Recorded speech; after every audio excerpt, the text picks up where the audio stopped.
राधा स्वामी जी। आज के सत्संग की बानी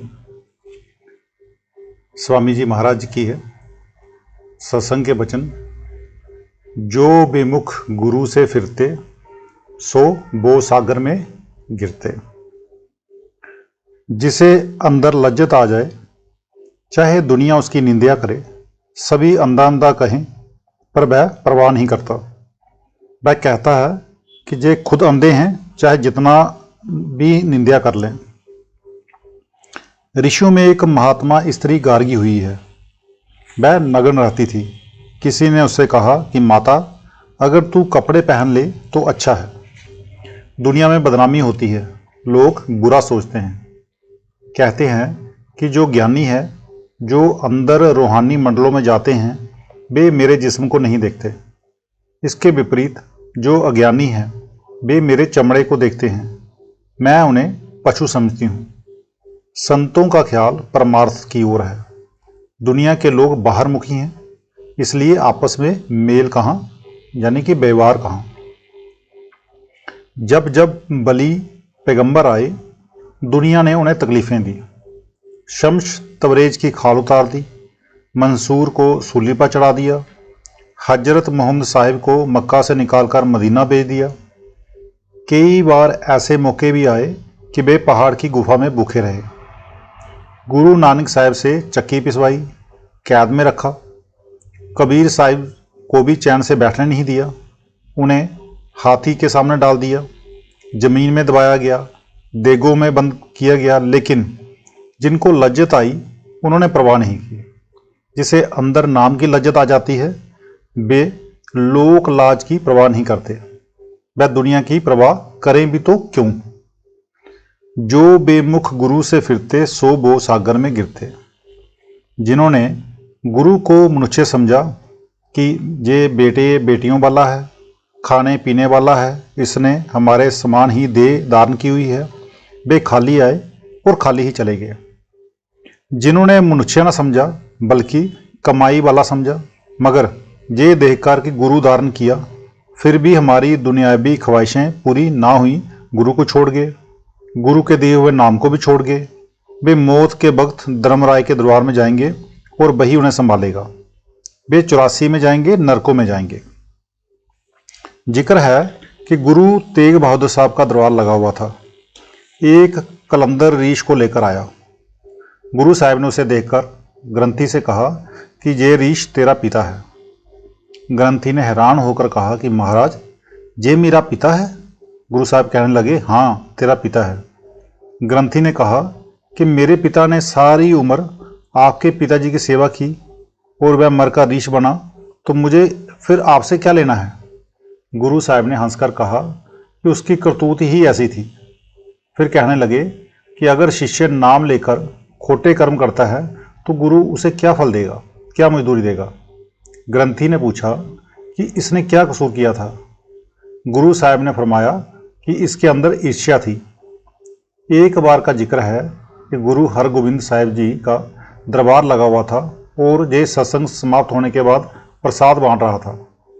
उधर मालवा के कुछ सत्संगी माल से भरी गाड़ियां लेकर जा रहे थे। जब गुरुद्वारे के पास आए तो ख्याल आया कि चलो प्रसाद ले चलें। इसलिए उन्होंने ग्रंथी के पास आकर कहा कि हमें प्रसाद दे दो, हमारी गाड़ियां सुनी जा रही हैं, कहीं ऊंची नीची जगह डुलक ना जाएं। ग्रंथी ने कहा कि ठहरो। उन्होंने दूसरी बार फिर कहा तो ग्रंथी ने उन्हें जवाब में कहा कि जल्दबाजी ना करो। फिर जब शिष्यों ने तीसरी बार कहा कि हमें प्रसाद दे दो, तो ग्रंथी ने उनके हाथ मुंह मिट्टी में सने हुए देकर कहा, बको मत ऋषो। इत्फाक से ग्रंथी के हाथ से प्रसाद का एक कण जमीन पर गिर गया। उन्होंने उसे ही उठाकर आपस में बांध लिया और कहा कि हम रीछ नहीं हैं, हाँ तू रीछ बनेगा। ये कहकर गुरु तेग बहादुर साहब ने कहा कि ये उन शिष्यों का श्राप है, हम क्या कर सकते हैं? ग्रंथी ने कहा कि फिर अब? तो गुरु साहब ने कहा कि प्रसाद लाओ। जब गुरु साहब ने उसको प्रसाद खिलाया तो उसी वक्त उस रीछ की देह छूट गई। सतगुरु इस तरह जीव को बचाते हैं। आप कहते हैं कि अगर परमेश्वर रूठ जाए तो गुरु मना लेता है, लेकिन अगर गुरु रूठ जाए तो कौन मनाएगा? कोई नहीं। गुरु के दुत्कारे हुए को तो परमेश्वर भी कबूल नहीं करता। 84 चक्कर खावे, फिर जन्म जन्म दुख पावे। ये 84 लाख किस्म के जीव जंतुओं का जेल खाना है। सभी ऋषि मुनि कहते हैं कि कई लाख किस्म के वृक्ष हैं, कई लाख किस्म के कीट पतंगे हैं, कई लाख किस्म के पक्षी, कई लाख किस्म के पानी के जीव और कई लाख किस्म के देवी देवता, भूत प्रेत यक्ष किन्नर गंधर्व इंसान हैवान वगैरह हैं। जीव अपने कर्मों के अनुसार इन जोनियों में भटकता फिरता है। कृष्ण भगवान जी भागवत में उद्धव से कहते हैं कि ये जो सामने कीड़ा जा रहा है ये केवल ब्रह्मा और कई दफ़ा स्वर्गों का राजा इंद्र बन चुका है। यानी अवतार भी कर्मों के दायरों से बाहर नहीं जा सकते।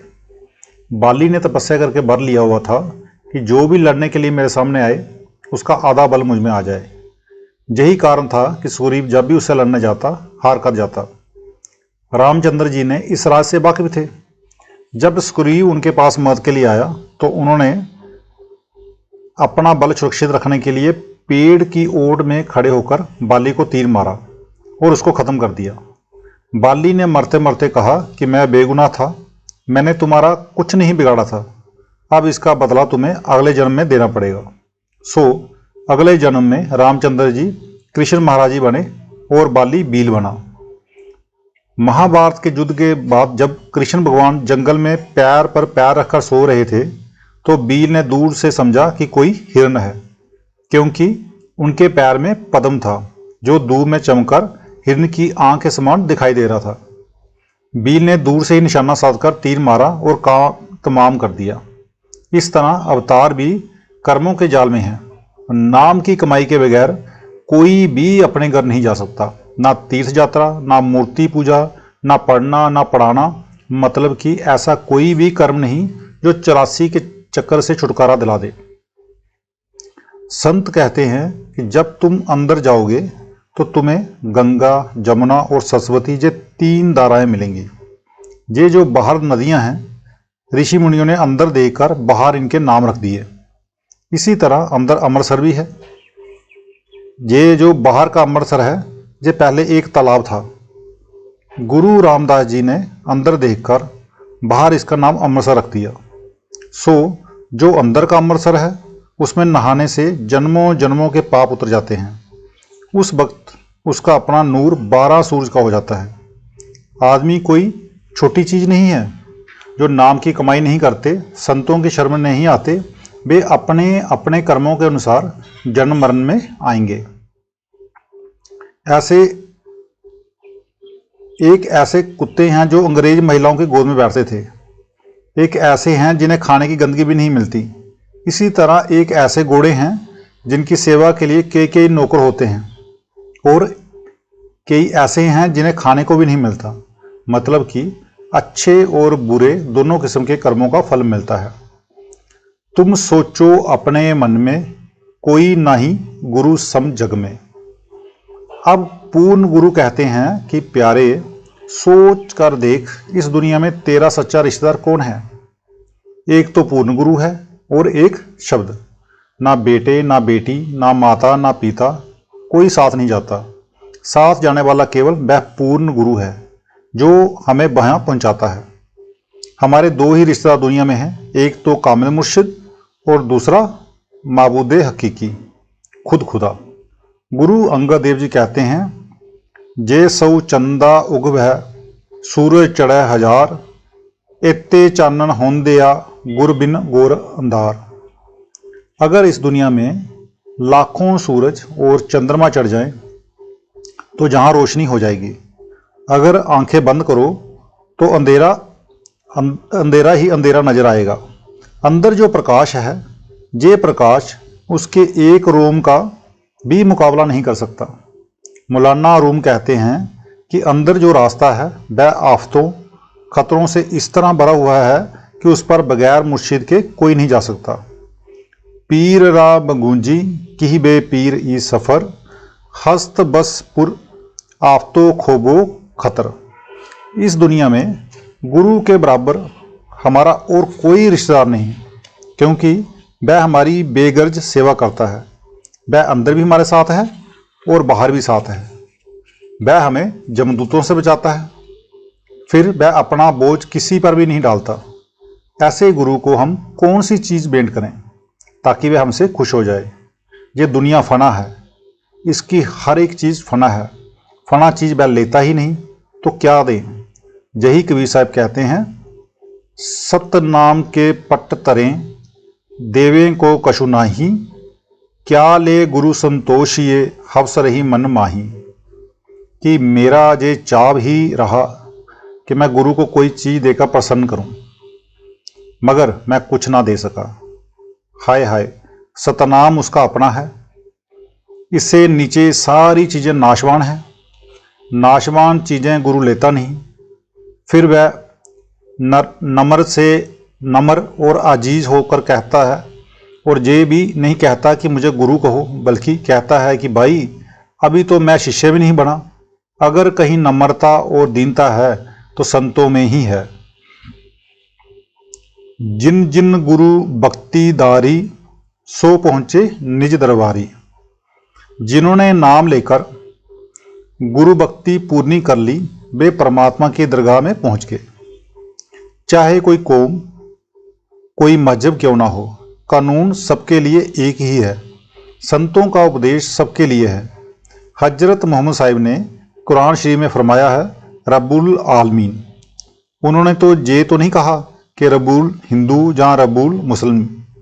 गुरु अमरदास जी ने फरमाया है, परथाए साखी महापुरख बोलते साजी सगल जहाने। तो आज का सत्संग इतना ही। मिलते हैं कल के सत्संग में।